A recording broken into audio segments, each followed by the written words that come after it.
Hey guys, it's Meg and welcome back to my YouTube channel. It's been a little while, but I'm back and ready to set up my bullet journal ready for June, so let's just get into it.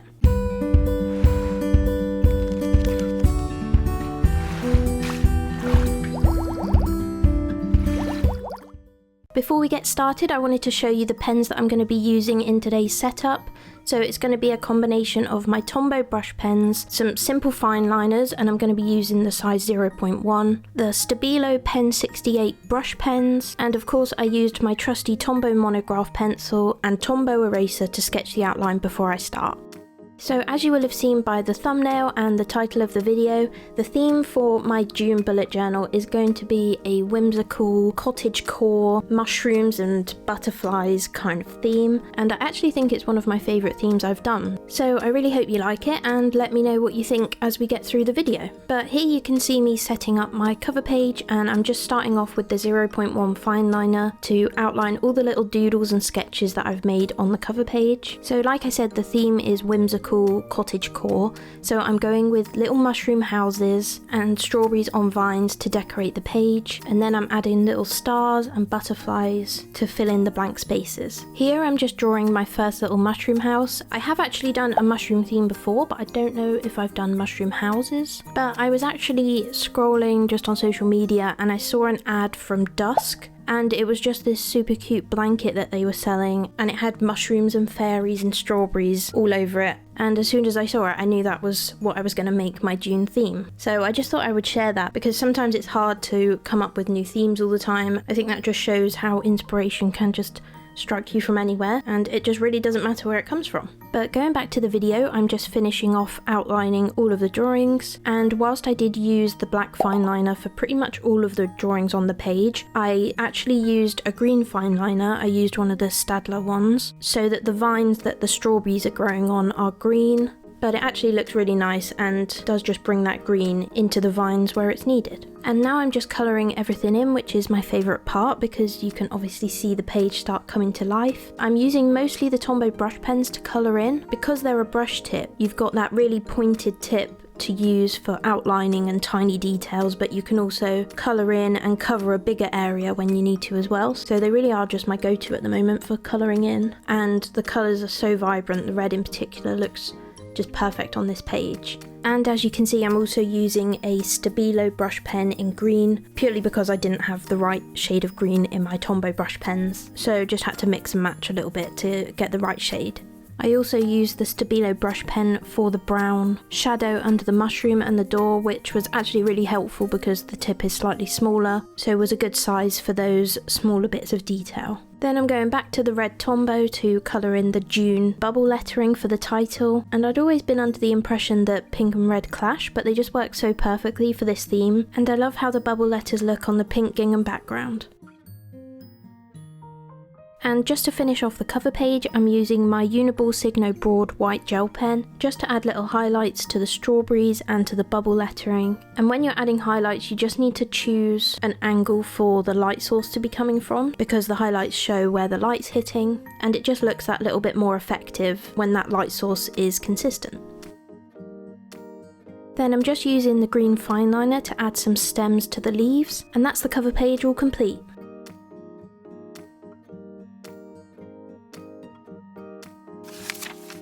The next page I'm going to be setting up is a weather log and a gratitude log, which I've been able to squeeze into one page together. So I'm starting off with a mini calendar at the top of the page, and I did actually mess this up. There is an extra row that we don't need, but we're all just going to ignore that because it was really annoying, and I thought it was better off leaving it there than trying to cover it up in some way. So yeah, let's just forget about that one. And then on the lower half of the page is the gratitude log, which will just be a really simple setup with a tiny bit of space to write something I'm grateful for each day. I've just alternated pale pink and then leaving the page white just to separate out the lines a little bit, and I will have half a line per day just because I wanted to squeeze it into this page, so I'm going to have to write very small. But of course, if you're setting this up in your own journal, you could split these into two separate pages and give yourself a little bit more room.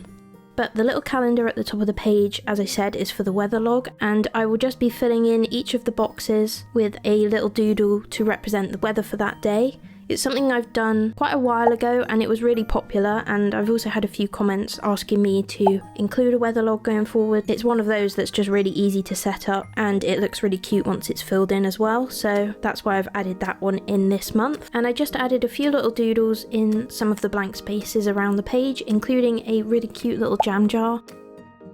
And that's the weather and gratitude log page all complete.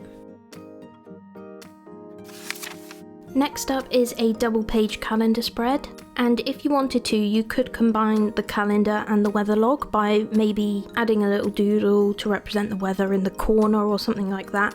But I wanted to separate the two out, especially because I'm quite busy at the moment, so need a bit more room on the calendar to put in all the things that I've got coming up. So I've started off with the bubble writing for June on the top of the right hand page, and then I'm adding lots of little doodles around the edge, and the sections for the calendar will be in the middle. I love adding in these little mushroom houses. They're really simple to draw. You just need a sort of blob shape for the top, and then slightly rounded rectangle for the stem, and then you can just choose whatever details you want to add on. I've been going with a little circle window, a little curve to make a doorway, and I also like adding spots to the top of the mushroom and a little chimney with some smoke coming out the top.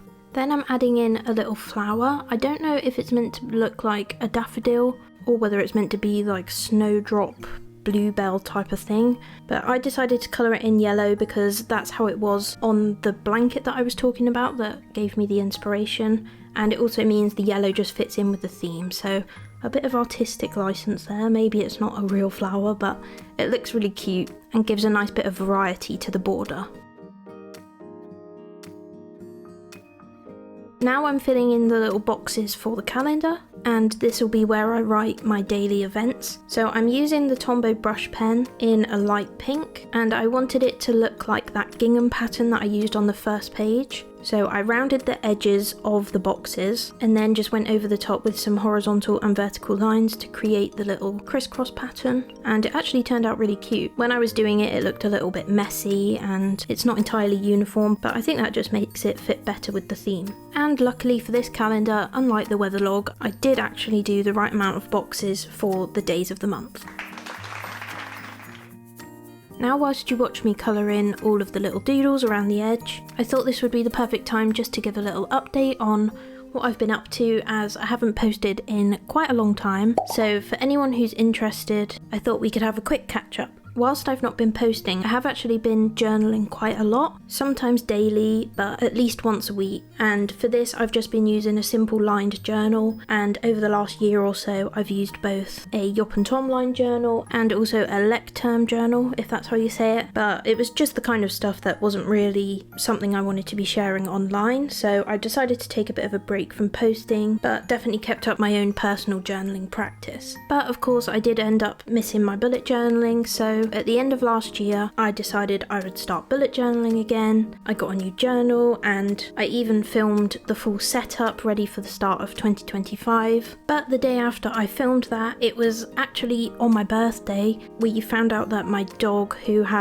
had a limp for a little while. We just thought he'd injured his leg running around because he's young and very playful. But we found out he actually had bone cancer in his leg.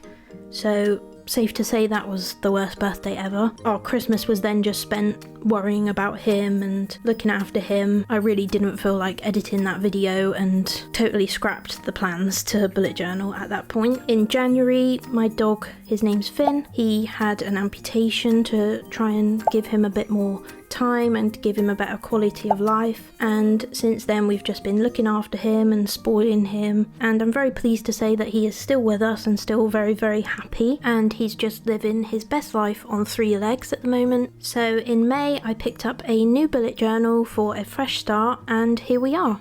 I've been really enjoying getting back into it and feel really motivated and have loads of ideas, so if there's anything you want to see, then make sure you comment it down below. But that is the calendar page all complete.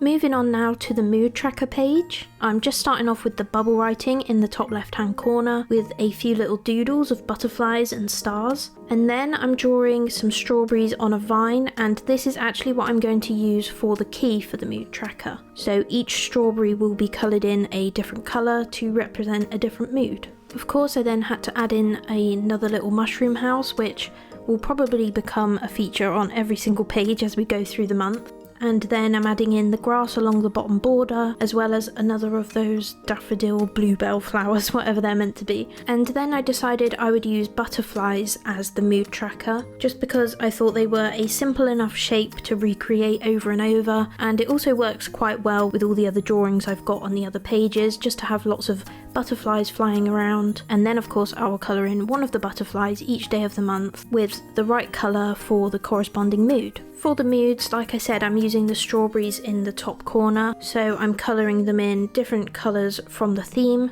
red, bright pink, light pink, and the yellowy golden colour. And then I'll just use a simple smiley face to represent each of the moods, because obviously with the strawberries there's not a huge amount of space, but the little emoji smiley faces works pretty well for the key.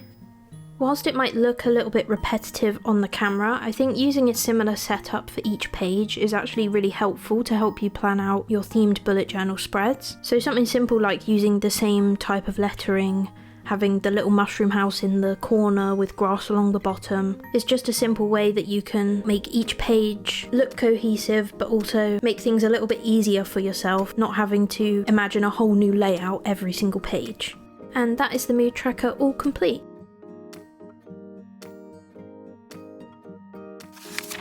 Now on to our final page of the June setup. I'm going to include a migraine tracker because unfortunately I suffer pretty badly from migraines, so having a tracker in the bullet journal is just a useful page for me to include. Obviously this is something that might not be relevant to everybody, but I've set it up in a really simple way that you could apply it to anything relevant in your own life. You could even use it as a sort of sleep tracker if you wanted to. You just have to adjust what your key represents. And to keep things simple, I did pretty much the exact same setup for the mood tracker, which should show how versatile this kind of setup is. The little strawberry key now is going to be representing severity of the migraine, so a different colour will represent 1 out of 5, 2 out of 5, 3 out of 5, and so on. And then of course if I don't have a headache that day, I will just leave the butterfly blank, and that is just a super simple way to keep track of that.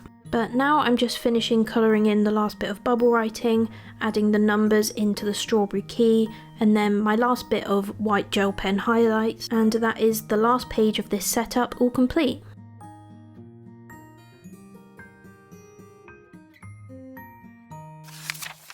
So that is my bullet journal all ready for June. We've got the cover page, the weather log and gratitude log, the double page calendar spread, and then the 2 trackers, the mood tracker and the migraine tracker. And the weekly spreads I will create each week as we go through and just upload those as shorts. But that is it for this video. I really hope you liked it, and thank you so much for bearing with me. Don't forget to like, comment, subscribe and turn on your notification bell if you want to be notified when I next upload, and I'll see you in the next one.